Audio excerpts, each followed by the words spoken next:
Hey, Robin, thanks so much for joining Hello. us. Oh, I'm glad to see you. Yeah, it's good seeing you too. So we're just calling today. We're just talking a little bit about everything that's going on with going back to school and like all the excitement and all the buzz. So, what is one of the most exciting ways that going back to school is looking for you? Well, I know that you're going to hear me say this 1,000 times, but I really think one of the things that we have the ability to do is we're on the vanguard of recreating what the arts and culture look like. And right now, we're the people who are making art, and we're students, and we're going to be making what the future looks like. It would be lovely if I could say, okay, step one, step two, step three, and then go. Instead, all of a sudden, we're challenged to create the steps. Hmm. And that's going Hmm. to be a lot of experimentation. It's also adding in a bit of stress. And in this way, it's a lively tension. It's a kind of stress that I hope we can use to make our art more full of possibilities and more diverse. I'm assuming masks are required. There is a rule now. UWM has gotten this rule approved by the health department. Masks at all times. Safety is actually the essential rule, you know. So when, for instance, that's why we have stage combat choreography. Mm-hmm. It's the Yeah. illusion of violence. It's not the enacting of violence. Hmm. That's why we have intimacy direction and rules for that. It's Hmm. the illusion of intimacy. It's not supposed to be about shame or danger. Hmm. It's the same kind of thing here. So just like my yoga mat is one of the things about my professional toolbox as a performer, now my mask, my face shield, and things like that are part of my toolbox. So Mhm. classes are going to be in a hybrid kind of situation. What Thanks. are Yep. some examples of that? There are some courses that for the fall have been designated by administration for safety purposes to be all online.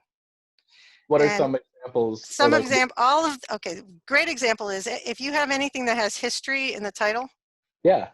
it's going to be all online asynchronously. Now, here's the good news that theater has that almost nobody else on campus does. The good news is that most of the theater classrooms that are rehearsal rooms are big enough to hold a class of approximately 14 to 15 people, even with 6-foot circles around you. If you're in a studio class, it's going to be much more specific to what you're being asked to build, do, create, design, and construct. Those are going to be face-to-face. Most probably all of them will be split in half so that on the day, let's say it's a Tuesday, Thursday class, you come on Tuesday. That means on Thursday, you're doing something online. If you have a face-to-face class, you come to the classroom and the buildings are not places to linger in. And I think they're taking away lounge furniture. But every teacher instructor is being asked to do is to create a few online modules that mirror what they're doing with the whole class. If you're in my 305 class, right, Mm. and let's say we're going to go see, which we are, Arturo Ui, Mhm. and that is, and you have tested positive for COVID, but you're feeling pretty good. Mhm. The first rule is don't come in. No, Mhm. right? The good news is you're not going to get penalized and your learning isn't going to be in some way diminished because I will have a module for you. I will say go Mm. into online, go into Canvas, be there. There'll be a component that you can do, and then you're going to join us later when you're well. When will students be able to figure that out, or like when will they learn Good what the question. thing is going to look like for that class? Sure. Well, there's two ways. You're going to get a rough explanation from the registrar really soon. They'll be sending everybody an email telling you what format your class is in. So inside of each syllabus is going to be the details. And those, I am asking for theater syllabi to be available at least 2 weeks before classes start. That is my hope. If somebody is immunocompromised or if they have some issue where they can't show up to class, what's the email that they should be contacting, or what department, or where should they be going? Okay, good question. So ahead of time, okay, you should be in the summer, you should be contacting the chair. That's me, Robin. Okay. rmello@uwm.edu. Mm-hmm. And explain it. There'll be times when people will get it absolutely yes. After that, when school starts, then you go just like you do for any other accommodation. You will be talking to your individual instructor. Okay, so if that isn't working, if you're still not getting your needs met, or you don't feel that it's adequate, there's a whole process. You talk to your instructor, you let the chair know, and then the chair helps you figure out what next steps. There's a few other steps after that that we hardly ever have to use. So there's a nice way of doing that. Every single person on campus wants students to be okay. Mm-hmm. The whole summer has been about how do we mitigate to the best of our ability any kind of danger. Mm-hmm. And that includes how you get to take your courses. My next question is, for students who have online classes, is that fee for taking online classes, is that still going to be there? This is what I understand right now. There's going to be a reduction in fee or very little fee. Okay. Okay. And I would say, if you are upset at the answer I have just said out loud, be clear about what you need and let the chair know. Okay. And I will send it to the person who is making those decisions. Okay. Some of those decisions are out of the UWM's hands. They are at what is called the UW system level. Tuition is also decided on at the system level. So I would send that as well to people that you vote for. Yeah. Those representatives are people who are supposed to represent our what we need. But those representatives are not only in many of them in an election year this year, but their job is to take note of the things that you would like to see changed or what you would like to see complemented. Mm-hmm. So I routinely send my representatives information about what I both appreciate or would like to see different.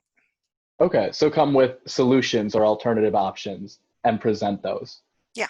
Yeah, absolutely. We are facing 3 challenges at the same time, which is also why it is extremely difficult. Okay. Mm-hmm. I mean, as a society, we're facing an economic challenge, and it's a big one. We're facing a challenge of social justice and anti-racism because it's something that we need to change. Mm-hmm. And it is a big, wicked problem. These are what scientists call wicked problems.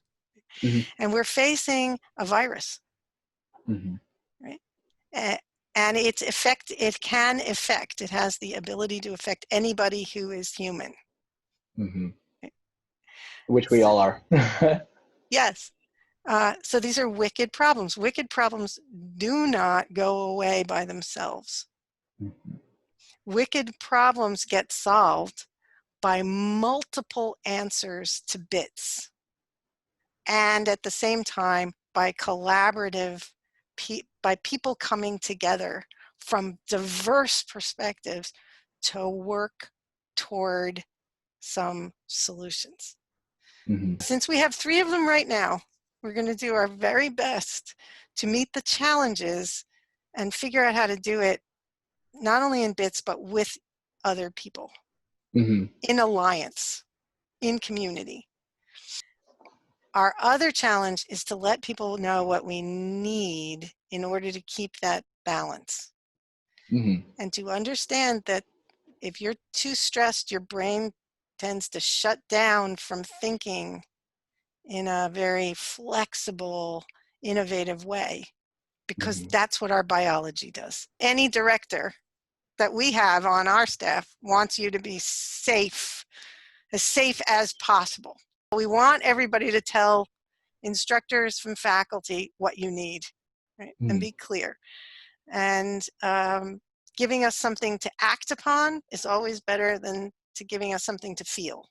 Like, Mhm. you know, instead of saying I'm angry, okay, that's good, you're angry, and what can Robin do to support you not being angry or to address something that's not working? And that's what the faculty are there for, to give Mhm. you suggestions and things to try out so that you can build towards balance. This I do know about the theater department only. Mhm. So I made the decision that after the 30th of November, everything in theater is online.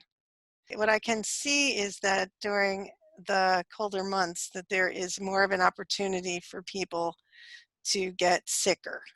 Mhm. Adding on the stress, Mhm. it's finals, it's everything, it's coming into holidays, things of that nature.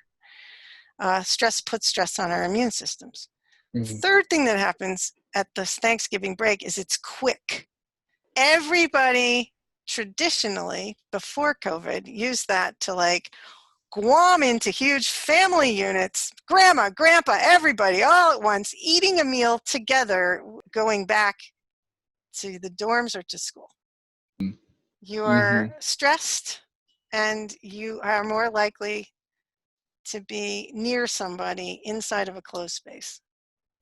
Wouldn't it be wise if Yeah. we didn't have to engage face to face from approximately the 30th of November Mhm.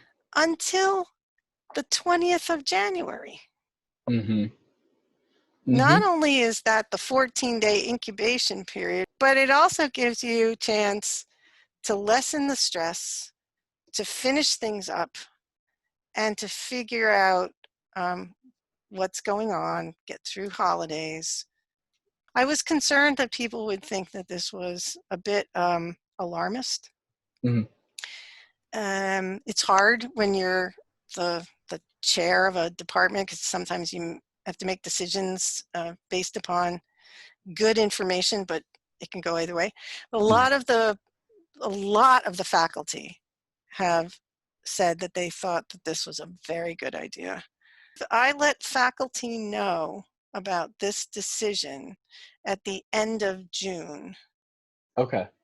and everyone will organize their whole course and the arc of your learning and all the things that need to get done around the idea that the last bit is Mhm. online. This is good news because it isn't the same decision as, oh my goodness, it's March 12th, and in 2 days we all go online no matter what. So as a result, the day the music came back will in some way either be streamed, or it will be in a Zoom, or it will be actors from all over the place meeting, and everybody, we'll figure that out. They're planning this now. So productions in the fall, I'm assuming you've talked a little bit about them. They're going to look kind of different. What is UWM doing, or PSoA in general doing, that is going to facilitate these changes? Well, the first thing that we've got our Dean of Facilities, Randy Holper, has been both petitioning and requesting that we be able to open up our theaters to small audiences. And Okay. because he's measured all of the performance spaces, Mhm. the main stage we think can have approximately 80 to 100 people. He's Mhm. basing it on what the sports industry is saying, as well as if we are given permission Mhm. by the city and the county and the health services. We'll let groups of people in with tickets ahead of time. You know, here it is on my phone, whatever, and sit. You're seated. Good. We can take the next 5. Good. We can take Mhm. the next 5. How that's actually going to work in reality is going to be, again, a choreography. Yeah. Mhm. Mm-hmm. Yep. And like when we hosted the, what was it, the high school theater festival, and how they went in one door and then Exactly. And that was what, 40 different high schools with 40 different sets to load into 2 loading docks into four. Yes, that's so going to we've be a, got this. that's, oh, we so do, right? Yeah. Now, directors are significantly challenged right now and doing that thing where we're remaking what theater looks like. You're going to have rehearsals and you're going to have them pretty much every night. There's other productions that will meet in small groups. You're going to have more opportunities to do kind of like what it was like for me in the old days back in the 80s and 90s, where we went into little studios and made our own work and then showed it to other people and said, what do you think? And they said, change all of it, and you did. So the other thing is that some of the shows and some of the productions and the final products will be virtual. Some of them will be streamed. Some of them will be with live audience stream. There's going to be a huge variety, which is cool because we know that variety gives us this opportunity to be really creative. But again, it's all in service of making sure your learning is the best it possibly can be. We're having the 12th night on the main stage, a new play in workshop and also in production, so to speak, right, by Alvaro Rios. And that will probably rehearse during the fall, and then right after Thanksgiving, it will probably go virtual. We're doing Working as the concert version in the Jan Sayre studio. I don't know what the logistics are going to be there, but we don't have all of the details worked out, and that is normal. It's like being in the middle of a production, you know. If you've ever been in a show, and hopefully almost everyone listening to this has, right? You know that we go from concept and picking up ideas, and then into concept, and then into trying it out, learning it, right? And then practicing it and figuring out what's efficient. And probably, I'm guessing that the first 2 weeks of classes are going to be a lot like a Broadway preview. Means that you're trying it out, and then the director goes, oh my Lord, scene 3. What were we thinking? Nobody laughed. Everybody, extra rehearsal, figure it out, new blocking. Right. So we are doing the Resistible Rise of Arturo Ui in October. There will be no streaming. Oh. Because the Brecht estate does not allow for any play written by Brecht to be videoed in any capacity. It has to be a live piece of theater. So in a sense, it makes sense if you understand that he had a very clear idea of what he wanted to do with his work. This is about the question of what do people do? Like in a situation where there is oppression and people have a choice to do something or to do nothing.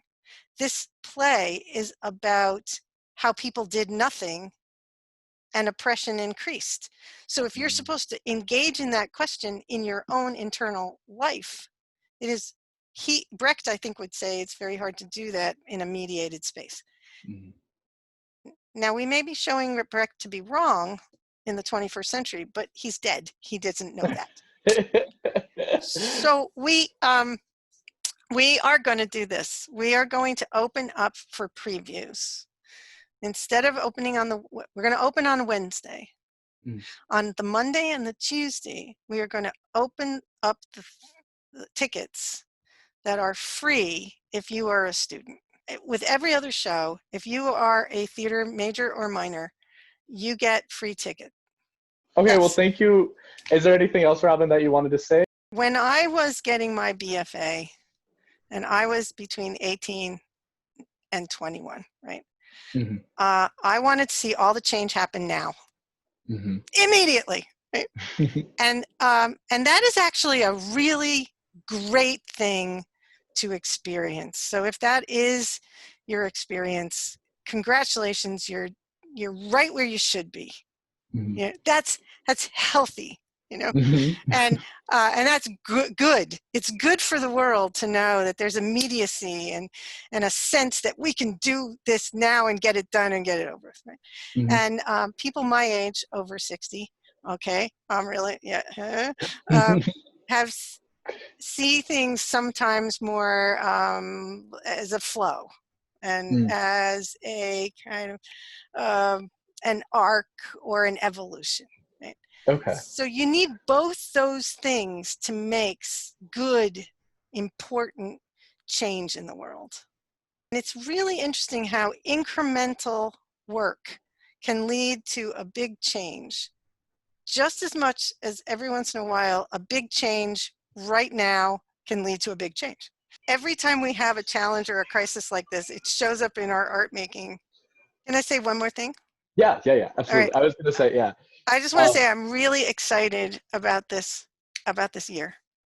Yeah. I'm not excited in a Disney way. I am really, really excited about being able to work with all the students, and I'm excited for the students. Well, thank you so much, Robin, for talking today and having this conversation. I feel like it's informative for me and for all of my fellow students and everything. So I really appreciate you taking your time out of your day and doing this. So thank you so much. Thank you, back, and have a great time.